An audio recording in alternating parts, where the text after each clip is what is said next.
기도하겠습니다. 사랑과 은혜가 충만하신 하나님 아버지, 오늘도 나의 생명을 연장시켜 주셔서 이곳에와 하나님 말씀을 전할 수 있게 해주심을 감사드립니다. 아멘. 오늘도 이제 말씀을 듣는 모든 성도들이 충만한 은혜를 받을 수 있게 역사하여 주옵시고, 그 가정과 그 자녀들 위에 하나님 축복하여 주시옵소서. 이 시간도 성령께서 나의 입술과 성대를 지켜주시기를 간절히 바라옵고 기도드리며, 모든 영광을 아버지께 돌리며 거룩하신 예수님의 이름으로 기도드리옵나이다. 아멘. 성경 보시겠습니다. 성경은 마태복음 10장 11절과 요한복음 4장 23절입니다. 먼저 마태복음 10장 11절입니다. 어떤 성이나 마을에 들어가든지 그 중에 합당한 자를 찾아내어 너희가 떠나기까지 거기 머물라. 요한복음 4장 23절입니다. 아버지께 참되게 예배하는 자들은 영광과 진리로 예배할 때가 오나니 곧 이때라. 아버지께서는 자기에게 예배하는 자들을 찾으시니라. 아멘. 아멘. 오늘 본문을 읽고 하나님이 찾는 사람이라는 제목으로 말씀을 드릴 때 많은 은혜를 받으시기를 예수님의 이름으로 축원합니다. 아멘. 내가 집을 지으려면은 내 집을 정말 잘 질 수 있는 사람, 즉 합당하게 질 수 있는 사람을 내가 찾듯이, 하나님은 오늘도 하나님의 일꾼을, 합당한 자를 찾고 계십니다. 그럼 어떤 사람이 그 합당한 자가 되어서 하나님께 영광을 돌리며 그리고 그 영광을 누릴 수 있을까에 대해서 아래와 같이 말씀을 드릴 때 은혜 받으시길 예수님의 이름으로 축원합니다. 아멘. 하나님은 먼저 합당한 자를 찾습니다. 마태복음 10장 11절에 보니 어떤 성이나 마을 초원에 들어가든지 그 중에 합당한 자를 찾아내어 너희가 떠나기까지 거기서 머물라라고 말씀했습니다. 여기에 합당한 자를 찾아내라고 그랬습니다. 합당한 자는 그럼 어떤 자가 합당한 자냐? 하나님 보시기에 정말 합당한 자, 그 자는 바로 회개하는 자인 것입니다. 하나님 앞에 내가 합당한 자가 되려면 내 작은 죄로부터 큰 죄까지, 그리고 내 마음속에 남을 시기하고 원망하고 질투하고 탐욕을 내 마음속에 가진 것, 그리고 간음하고 살인한 죄, 살인했다는 것은 내가 남을 미워하는 것입니다. 그 살인한 죄까지도 다 하나님 앞에 회개하는 자가 합당한 자입니다. 그런데 그보다 더 무서운 죄는 내가 하나님을 믿지 않고 하나님의 말씀을 행하지 않는 자가 더 큰 죄인 것입니다. 그러기에 하나님 앞에 내가 회개할 때에 진정 하나님은 나를 합당하게 보셔서 하나님의 일꾼으로 써주시게 되는 것입니다. 회개하는 자가 합당한 자인 것입니다.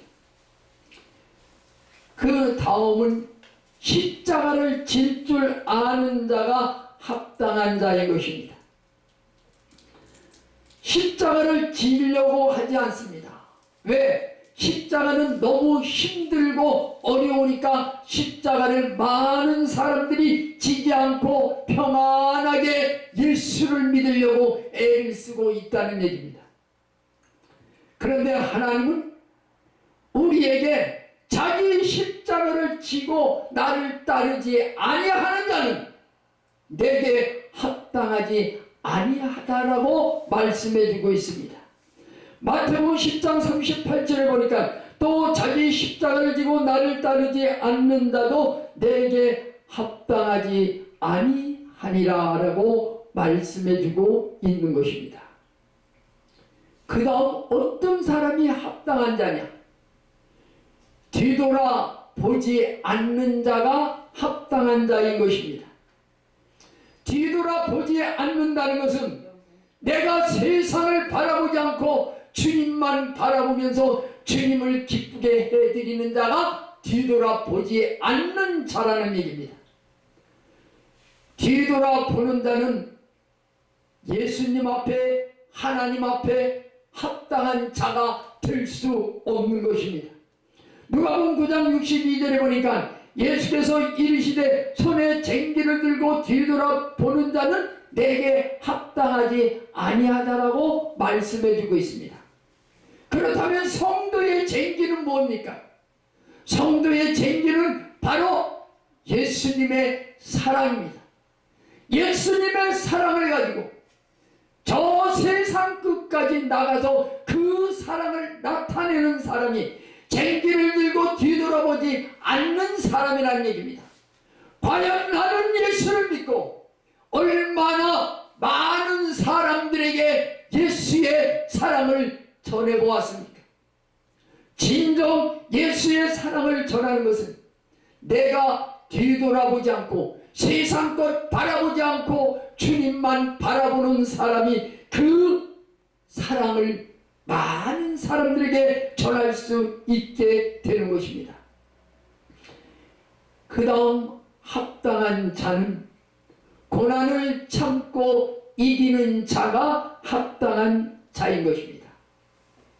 성도들은 많은 고난이 내게 닥치면 하나님 왜 내게 이런 고난이 닥칩니까? 내가 지금까지 하나님을 사랑하면서 그리고 하나님의 일을 많이 했고 그리고 하나님 많은 사람들을 도와가며 살았는데 왜 이런 고난이 내게 닥쳐옵니까? 하고 하나님께 반항을 한다는 얘기죠. 그러나 고난을 참고 이기는 자는 내게 오는 고난을 하나님 앞에 감사하며 그 고난을 이겨내는 것입니다. 그리고 그에게는 어떠한 고난이 닥쳐와도 그 고난을 이길 수가 있게 되는 것입니다. 하나님은 이렇게 모든 고난이 닥쳐와도 하나님 앞에 감사함으로 그 고난을 참고 이겨내는 자를 합당한 자라고 말씀해주고 있습니다.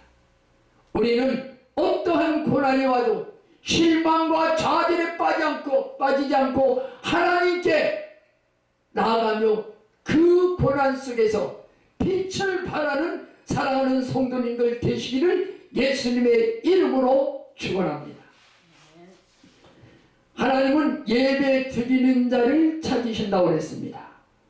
요한복음 4장 23절에 아버지께 참으로 예배하는 자들은 신령과 진정으로 예배할 때가 오나니 곧 이때라. 아버지께서는 이렇게 자기에게 예배하는 자들을 찾으시니라 라고 말씀해주고 있습니다.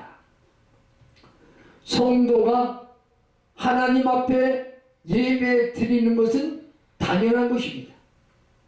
그런데 모든 성도가 주일 예배, 오후 예배, 수요 예배, 새벽 예배를 드리면 나는 예배를 다 드렸다고 생각합니다. 그런데 예배라는 것을 원어로 보면은 프로스 쿠네테스라는 말을 쓰는데 여기에는 두 가지 뜻이 있습니다. 자신을 굽힐 줄 아는 자, 하나님에 대해 봉사할 줄 아는 자. 다시 말씀드린다면 자신을 굽힐 줄 아는 자는 겸손한 자라는 얘기입니다.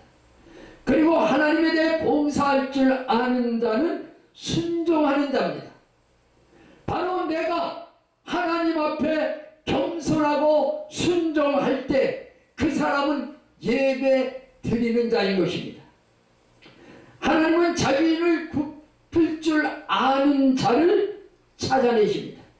그리고 그를 하나님께서 써주십니다. 왜 그럼 하나님께서 자신을 굽힐 줄 아는 자를 찾고 계실까요?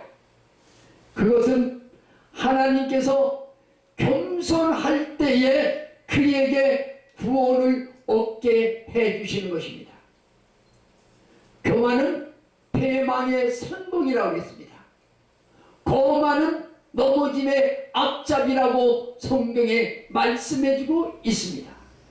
그런데 내가 하나님 앞에 충만한 은혜를 받으려면 우리는 겸손할 때 내가 구원받고 은혜를 받을 수 있게 되는 것입니다.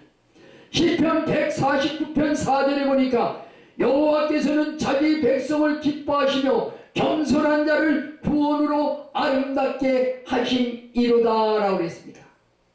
하나님 앞에 겸손할 때에 구원을 받을 수 있고 아름다운 것으로 하나님이 채워주시는 것입니다. 그런데 오늘날 많은 성도들이 하나님 앞에는 겸손한 것 같은데 예배를 끝나고 세상 속에 나가서는 겸손하지 아니하다는 얘기입니다. 내가 최고고 내 모든 것이 제일이라고 생각하기에 그는 아름다운 구원으로 인도함을 받지 못하게 되는 것입니다. 하나님이 왜 예배 드리는 자를 찾느냐면 바로 동반자로 삼으시기 위해서 예배 드리는 자를 찾고 계십니다. 하나님의 동반자가 되려면 하나님이 내 영과 마음을 소생시켜 줄 때에 내가 하나님의 동반자가 될 수 있는 것입니다. 내가 하나님의 동반자가 되는 것이 아니라 하나님이 내 영과 그리고 내 마음을 다시 소생시켜 줄 때에 나는 하나님의 동반자가 될 수 있는 것입니다. 내 영을 소생시킨다는 것은 내 죽었던 영이 다시 살아나고 내 마음을 소생시켜 주신다는 것은 내 마음이 세상을 향하고 세상 향락을 즐거워했지만 그것 다 버리고 하나님께 영광 돌릴 수 있는 마음을 가질 때에 그 사람이 정말 하나님과 동행하며 동반자가 될 수 있게 되는 것입니다. 하나님이 왜 예배하는 자를 찾을까요? 하나님 앞에 예배 드린 것만이 예배가 아니라 성도가 많은 사람 앞에 그들 앞에 자기를 낮추고 겸손한 마음으로 그들을 섬길 때에 그가 은혜를 받게 되는 것입니다. 은혜 받게 하시려고 하나님은 예배하는 자를 이 시간도 찾고 계십니다. 예배하는 자는 겸손하며 순종하는 자가 예배하는 자입니다. 그 사람에게는 하나님께서 은혜를 주신다는 사실을 믿으시기 바랍니다. 야고보서 4장 6절 하반절에 보면 하나님이 교만한 자를 물리치시고 겸손한 자에게 은혜를 주신다 하였느니라 라고 말씀해 주고 있습니다. 하나님 앞에 평상시에도 내가 예배 드리는 자세로 있을 때에 나는 하나님의 충만한 은혜를 받을 수 있게 되는 것입니다.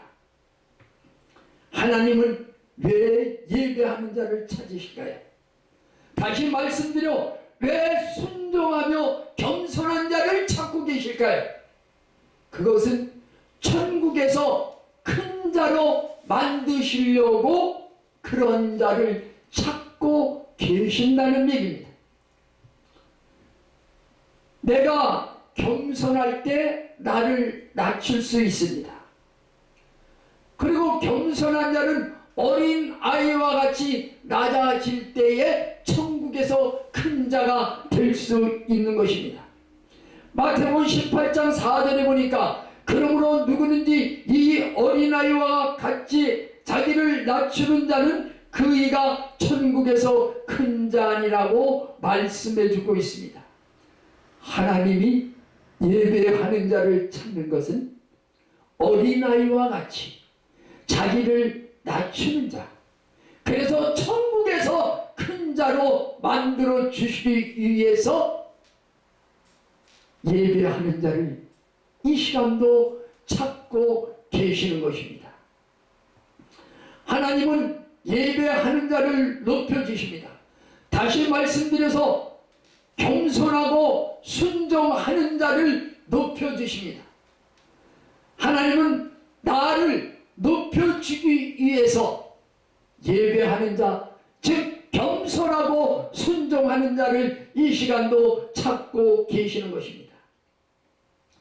우리는 나라는 존재를 부인하고 오직 내 몸에서 예수만 나타나야 될 텐데 그러하지 못하다는 것입니다.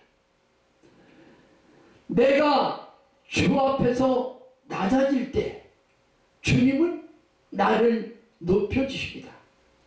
그런데 내가 어디 가나 매일 생활 속에서 주님은 나는 주님 앞에 있고 주님은 나를 보고 계신다는 사실을 잊고 살기 때문에 내가 낮아지는 것입니다. 그러나 내가 주님 앞에 나는 낮습니다. 그리고 겸손한 마음으로 정말 어느 누구에게도 나라는 존재 드러나지 않고 그 앞에 겸손을 보며 그를 섬길 때 그는 하나님이 높여주신다는 얘기입니다. 야고보서 4장 10절에 보니까 주 앞에서 낮추라 그리하면 주께서 너희를 높이시리라 라고 말씀했습니다. 사랑하는 성도 여러분, 나는 과연 내가 주님 앞에 있다고 생각하면서 나를 낮추어 보았습니까? 내가 낮아질 때 주님은 나를 높여주시는 사실을 믿으시기를 바랍니다. 그 다음에 상 주시기 위해서 예배하는 자를 찾습니다. 교만하면 받은 상도 빼앗길 수가 있습니다. 그런데 내가 겸손하고 순종할 때는 하나님께서 내게 상을 주시고 그 상을 아무에게도 빼앗기지 않게 만들어 주시는 것입니다. 누구든지 일부러 겸손함과 천사 숭배함을 인하여 너희 상을 빼앗지 못하게 하라라고 말씀해 주겠습니다. 내가 겸손할 때 하나님 앞에 영광 돌릴 수 있고 내가 받은 상을 남이 감히 뺏지 못하게 되는 것입니다. 하나님께 봉사할 줄 아는 자를 하나님은 찾으십니다. 어떤 자가 봉사할 줄 아는 자일까요? 바로 성령 받은 자입니다. 사랑하는 성도 여러분, 성도 여러분은 정말 성령 받으셨습니까? 성령을 받았다면 자기 자랑하지 않습니다. 그리고 자신을 신뢰하지도 않습니다. 성령 받은 자는 모든 것을 전폭적으로 하나님께 맡기며 사는 삶을 그 사람이 성령 받은 자인 것입니다. 빌립보서 3장 3절에 보니까 하나님의 성령으로 봉사하며 그리스도 예수로 자랑하고 육체를 신뢰하지 아니하는 우리가 곧 할례당이라고 말씀해주고 있습니다. 성도는 나를 자랑하는 것이 아니라 예수를 자랑하는 것입니다. 그럴 때 하나님께 영광 돌릴 수 있게 되는 것입니다. 그리고 성도는 주를 열심히 섬기는 자가 될 때 하나님께 영광이고 내게는 평강과 축복이 임하게 되는 것입니다. 주를 어떻게 섬깁니까? 너희는 부지런하여 게으르지 말고 열심을 품고 주를 섬기라고 말씀해주고 있습니다. 이렇게 말씀해주는데 사랑하는 성도 여러분, 주님을 보았습니까? 성도는 주님을 섬긴다는 것은 내가 남을 섬기는 것입니다. 그리고 남을 섬기고 그에게 순종할 때 그가 정말 주님을 섬길 줄 아는 사람입니다. 남을 섬기지 못하고 나는 주님을 사랑하고 주님을 정말 섬기고 있습니다라고 말하는 사람은 거짓말입니다. 내가 남을 섬길 때에 주님은 나를 인정해 주신다는 사실을 믿으시기 바랍니다. 사랑하는 성도 여러분, 왜 예배하는 자를 찾느냐 하면은 나 자신을 청지기로 아는 자가 되게 하기 위해서 예배하는 자를 찾습니다. 베드로전서 4장 10절에 보니까 각각 은사를 받은 대로 하나님의 각양 은혜를 받은 선한 청지기 같이 서로 봉사하라고 그랬습니다. 청지기는 무엇입니까? 양반집 수청방에서 잡일을 하는 사람입니다. 성도는 모든 잡일을 할 줄 알아야 되는 것입니다. 내가 할 수 있는 일만 하는 것이 아니라 내가 하지 못하고 더럽고 추한 일이라도 하나님의 영광을 위해서는 그런 일을 할 수 있는 사람이 진정한 청지기라는 얘기입니다. 그렇다면 하나님 앞에 합당한 자의 결과는 무엇일까요? 내가 하나님 앞에 합당한 자가 되면 내 범사에 기쁘게 해 주십니다. 다시 말씀드려, 내 모든 것이, 모든 일이 형통할 수 있게 해 주셔서 내 기쁨이 차고 넘치게 하나님이 해 주신다는 사실을 믿으시기 바랍니다. 아멘. 또한 모든 선한 일에 하나님은 열매를 맺게 해 주십니다. 내가 하나님의 합당한 자가 되면 하나님은 그 모든 선한 일에 열매를 맺게 해 주십니다. 그리고 하나님 앞에 내가 하나님을 아는 것에 그 지식이 점점 자라게 만든다는 얘기입니다. 다시 말씀드린다면 내 믿음이 점점 자라게 만들어 주십니다. 하나님은 또한 내게 능력 있게 하십니다. 어떤 자가 되면, 합당한 자가 되면 능력 있는 자로 하나님이 만들어 주십니다. 내가 합당한 자가 되면 내가 지금까지 참을 수 없는 사람이었지만 나를 인내할 줄 아는 자가 되게 하나님이 만들어 주십니다. 그리고 내가 빛 가운데 살아갈 수 있게 하나님이 인도해 주시는 것입니다. 하나님이 다윗을 만나니까 뭐라고 그랬습니까? 내가 다윗을 만나니 내 마음에 합한 자라고 그랬습니다. 골로새서 1장 10절에 보니까 주께 합당하게 행하여 범사에 기쁘시게 하고 모든 선한 일에 열매를 맺게 하시며 하나님을 아는 것에 자라게 하시고 라고 말씀해 주고 있습니다. 사랑하는 성도 여러분, 우리 모두가 다 하나님의 합당한 자가 되어 영광을 하나님께 돌리시기를 예수님의 이름으로 축원합니다. 아멘.